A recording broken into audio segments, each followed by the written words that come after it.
Good evening, I'm Driti Atri. Tonight on Skyline. From smuggling networks involving Indians at the US-Canada border to America possibly dropping major changes against Mr. Gautam Adani. From fear over Indian aviation safety to India suddenly being discussed as a possible peace mediator between Iran and the United States. Tonight's stories, they are not isolated headlines. They are connected by one bigger question. Well, is India becoming more important and more vulnerable in a rapidly changing global order? Tonight, a 22-year-old Indian man admits to running a shocking cross-border smuggling operation in America. A powerful Indian origin official rises again after clashing with Donald Trump's administration, and India's aviation industry faces fresh global scrutiny. Well, it is just India that can prevent a larger Middle East crisis. These are the talking points. Well, the world knows that the world is changing fast, and India is now standing right in the middle of these global shifts. So, let's begin with these 8 very interesting. So, let's begin with these 7 very interesting stories.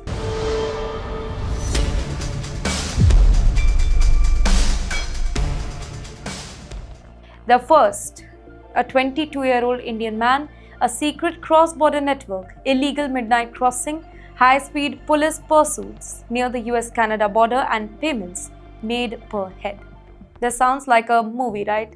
But according to the US Department of Justice, this was real. American authorities say that a young Indian man named Shivan, he is pleaded guilty for running a human smuggling operation that illegally moved migrants from Canada to the US. According to investigators, the network operated for months across America's northern border, bringing people, including Indians, into New York through organized route. Well, the details, they are shocking. Ladies and gentlemen, court documents claim that Shivam coordinated drivers who picked up migrants near the Canadian border and transported them to the stash houses and hotels across North New York. Authorities say that he paid drivers based on number of people that were smuggled. In one operation alone, investigators claim that there were 12 Indians who were transported from India to the UK illegally. Now, here's where the story matters, far beyond a criminal case, because it reveals the growing desperation among Indian migrants trying to enter the US, legally or illegally, anything. For years, southern border dominated headlines, but now the US-Canada border is also becoming a major concern for American authorities. Smuggling networks are adapting quickly, routes are changing, and young operators are increasingly using encrypted apps, temporary drivers, hidden transport system. The pursuit described by investigators, it sounds dramatic. Border Patrol agents attempted to stop 2 vehicles traveling together near the border. Both vehicles accelerated and tried to escape. One vehicle crashed off the road. Another one was stopped later, in New York. Inside were people allegedly being smuggled illegally into America. And now Shivam faces serious consequences, of course. He pleaded guilty to conspiracy and alien smuggling charges and could be in jail for 15 years. But the bigger issue, it remains unresolved. Why are so many migrants willing to risk their lives at first place? Economic pressure, immigration backlog, visa frustration, false promises from the smugglers, social media dreams about America, all of these factors, they are feeding underground migration network across the globe. And tonight, this particular case, it has become another reminder that immigration is no longer just a political issue in America. It is now a billion-dollar global underground industry. But ladies and gentlemen, while one Indian citizen faces criminal charges in America, another Indian origin figure is rising inside one of America's most powerful states. Meet Rohit Chopra. He returns to the power in California. He is back, and his return carries political significance far beyond California, because this is not just an appointment. It is part of a much larger battle that is happening inside America over regulation, over big corporation, and over consumer protection. California Governor Mr. Gavin Newsom, he has appointed Indian-American official Mr. Rohit Chopra to lead a brand new agency focused on consumer protection and business regulation. Mr. Chopra will become the first Secretary of California's new business and consumer service agency, a powerful body bringing together major departments under one umbrella. The question is, why is this such a big deal? Because Mr. Chopra became one of the most controversial regulators in America during his time leading the Consumer Financial Protection Bureau under Mr. Joe Biden. He aggressively targeted what he called junk fees, unfair banking practices, and powerful tech and financial companies.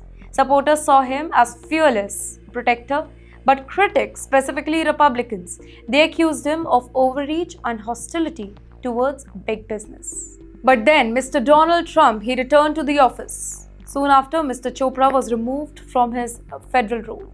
But now California, America's largest state economy, is giving him a major comeback platform. Governor Newsom, he openly framed the move as resistance against Mr. Trump administration's rollback of consumer protection. Well, this is very, very important. Why? Because California is increasingly behaving almost like a parallel political power center inside the United States today. Well, on climate policy, tech regulation, consumer law, artificial intelligence, labor issue, California often pushes policies very differently from Washington. And many believe that Mr. Gavin, he himself could become a future presidential candidate.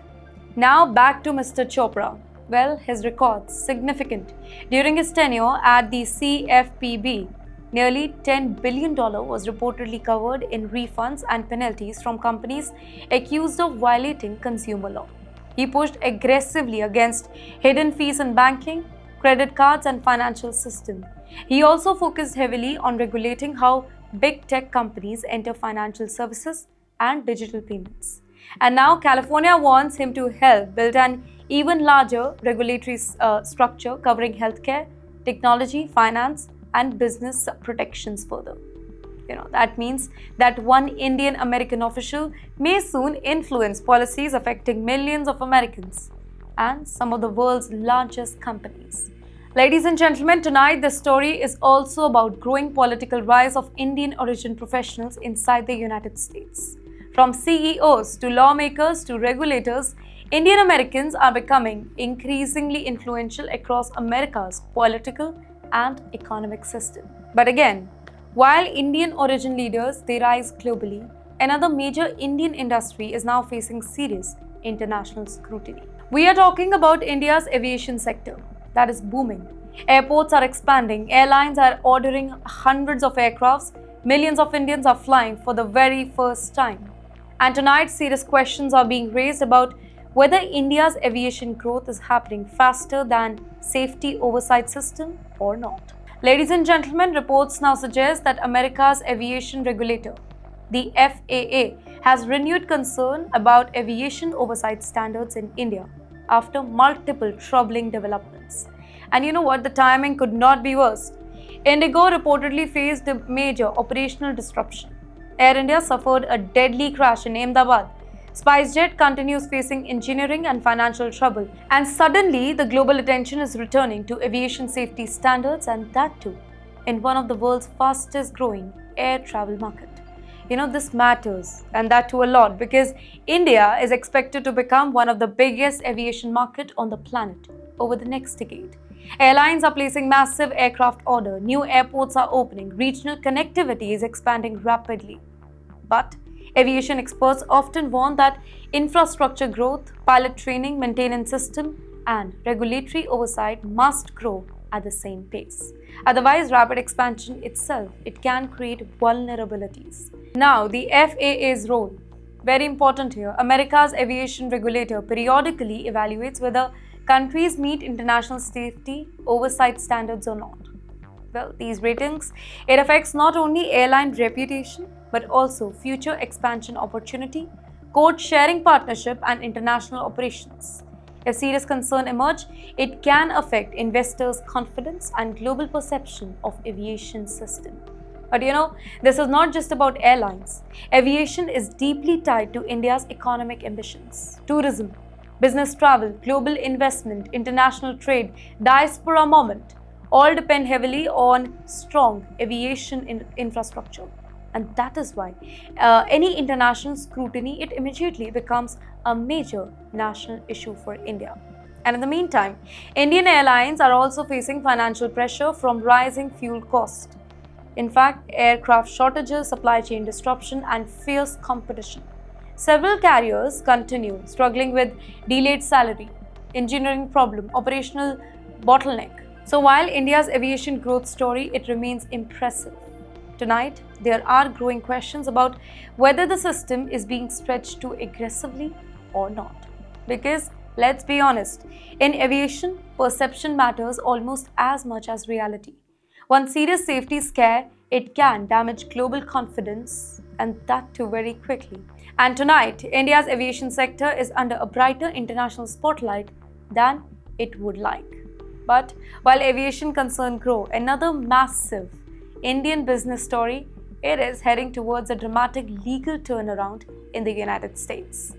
Well, here in our fourth segment, we are talking about the billionaire, Mr. Gautam Adani. One of the biggest legal and business stories involving an Indian billionaire. It may now be heading towards a surprising reversal. That's right, reports suggest that the US could move towards dropping criminal fraud charges against Indian billionaire Mr. Gautam Adani after discussions involving American regulator and Mr. Adani's legal team. Now remember here, these allegations created a lot of global headlines last year. Federal prosecutors in Brooklyn, they had accused Mr. Adani and associates of involved in an alleged bribery scam linked to approval for a larger solar energy project in India. Now here authorities claimed investors and lenders, they were not properly informed about the alleged misconduct, while billions of dollars were raised through loans and bond offerings. The Adani Group strongly denied all the allegations though and called them baseless. But you know what?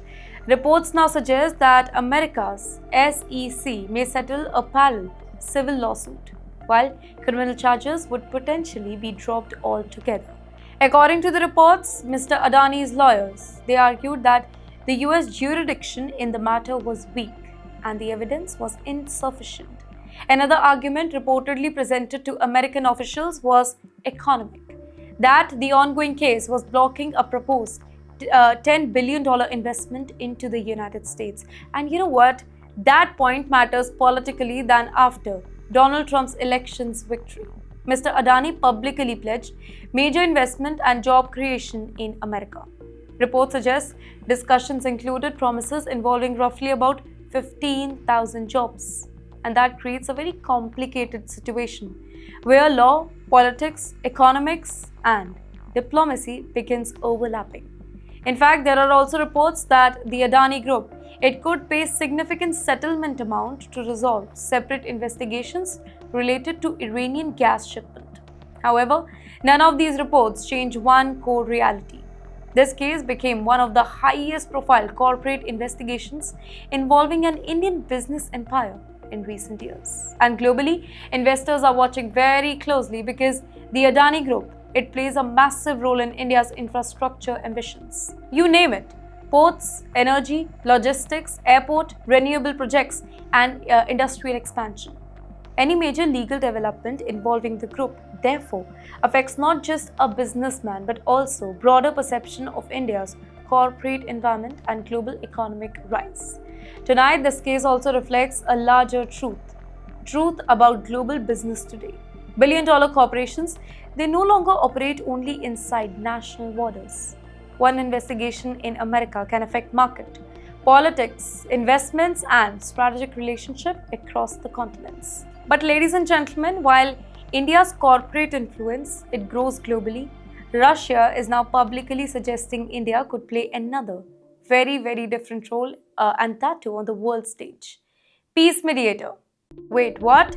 India is a global peace mediator. Well, that idea, it is suddenly gaining serious international attention tonight after Russian Foreign Minister, Mr. Sergei Lavrov, he publicly suggested that India could play a long-term diplomatic role between Iran and the United States.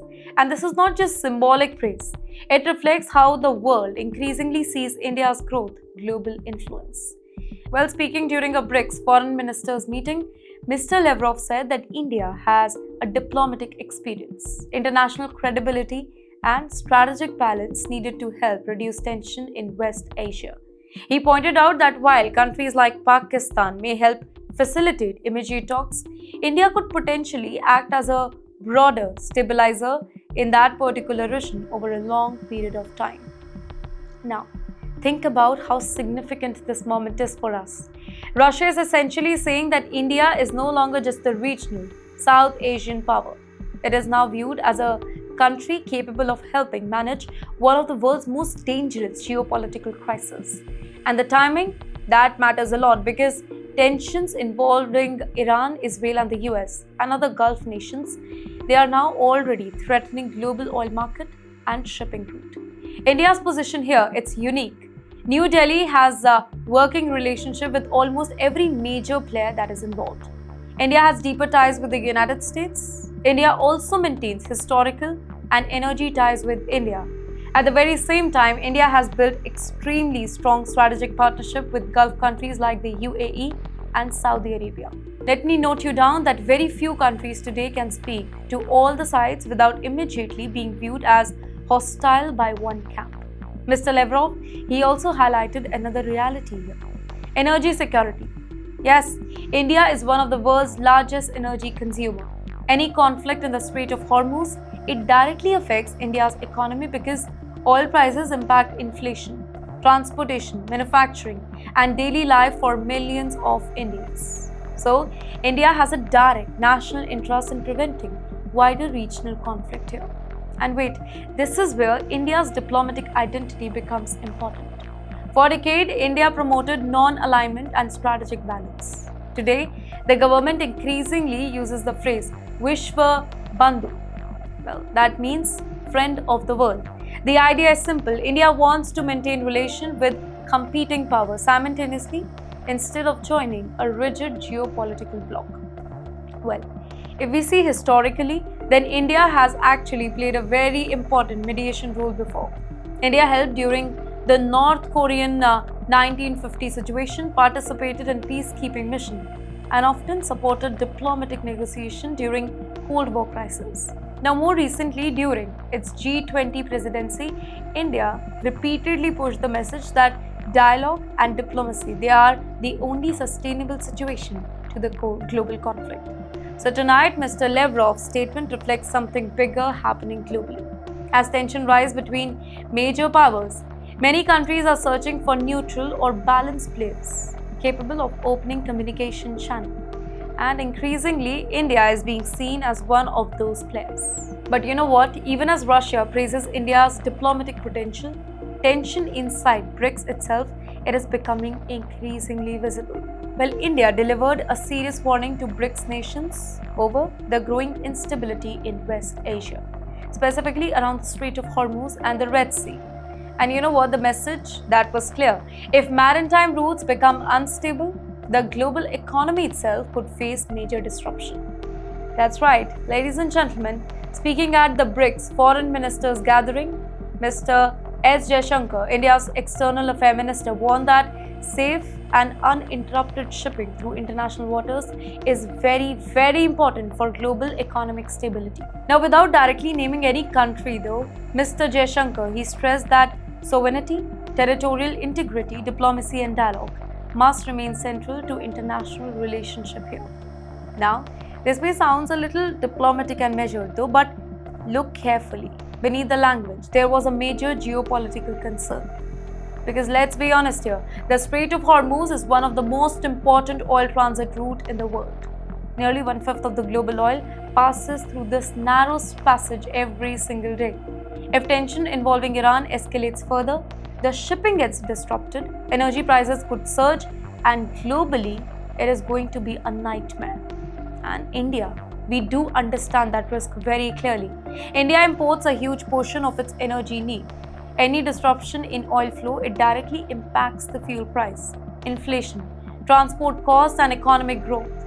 And that is why India has been extremely careful in balancing relationship across West Asia, while consistently calling for de-escalation. But you know what? This BRICS meeting also exposed growing internal tension inside the bloc itself. Reports suggest that there were sharp disagreements that emerged between Iran and the UAE over allegations involving the attacks on energy infrastructure. In fact, tensions reportedly became so heated during discussions that Russian Foreign Minister Mr. Lavrov he had to intervene to calm the atmosphere. That tells you something important here. Even countries sitting at the same diplomatic table may have deeply conflicting interests underneath. In the meantime, Iran used the whole meeting to strongly criticize the US and Israel, accusing them of aggression and calling on BRICS nations to condemn Western action. In the meantime, countries like the UAE, they are trying to balance the security concern, economic stability and diplomatic relations with multiple powers. India found itself very carefully navigating between all those competing pressure. And let's be honest here, that balancing act matters because BRICS itself is changing rapidly. Originally formed by Brazil, Russia, India, China and South Africa, the group has now expanded significantly to include countries like Iran and the UAE. Now, that expansion gives BRICS greater global influence, but it also creates more internal contradictions and rivalries. In the end, Mr. S. Jaishankar's message tonight, it was essentially this: global stability cannot survive if maritime trade route becomes weaponized. Because in today's interconnected world, a crisis in one region quickly becomes an economic shock everywhere else. And for countries like India, stability in West Asia is not optional. It is directly tied to the national economic interest. And finally, ladies and gentlemen, tonight, one more controversy involving Indians in America is raising very difficult questions about immigration loopholes, citizenship system, and the so-called birth tourism. In our last segment, an Indian origin doctor in California is now reportedly under investigation in a controversial birth tourism case. And the story, it is reopening one of America's most politically sensitive debates: birth tourism. Ladies and gentlemen, according to reports, authorities are examining whether foreign expectant mothers were receiving organized service connected to childbirth arrangement in the United States or not.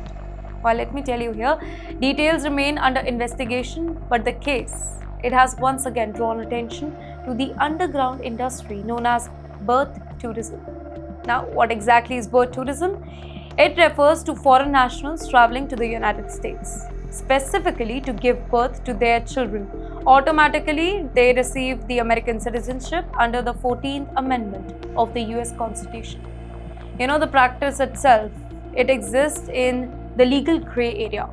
Giving birth in America is legal, but authorities became concerned when there were allegations of visa fraud, hidden financial arrangement, false declaration, or organized commercial network built around that particular process. Now, over the years, birth tourism has become a politically explosive issue in America because immigration remains deeply polarized. Critics argue that wealthy foreign nationals, they exploit loopholes in the system just to secure future advantage for their children. But supporters argue that birthright citizenship is part of America's constitutional identity and legal tradition here. The involvement of an Indian origin medical professional, that makes this case specifically sensitive because Indian communities in the US, they are generally viewed as highly educated, highly professional and law-abiding. Stories involving alleged immigration abuse, therefore, it attracts a very different type of media. And at the very same time, this case also highlights a broader reality about global migration today.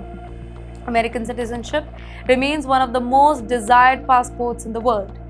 In fact, families across countries, they often view it as an access to better education, stronger career opportunity, healthcare system, and long-term security for future generations. Now, that demand has created entire industries around immigration consultancy, overseas education, and visa processing, and sometimes controversial legal gray zone like birth tourism. Tonight, this story is about more than just one investigation. It reflects the growing global competition for opportunity, mobility, and citizenship itself, where passports, visas, and residency rights have increasingly become some of the world's most valuable assets. So tonight on Skyline, We saw 7 very different headlines, but together they tell you one bigger story. India is no longer standing outside global power politics. India is now deeply inside it. Whether it is immigration network at the US border, billion-dollar legal battle involving Indian corporations, aviation scrutiny, in fact, West Asia policy or BRICS power struggle, India's global footprint is growing rapidly. And with greater influence comes greater pressure, greater scrutiny, greater expectation. The world is changing fast, and India is increasingly becoming impossible to ignore in those changes. I am Driti Atri, this is Skyline. See you in the next one.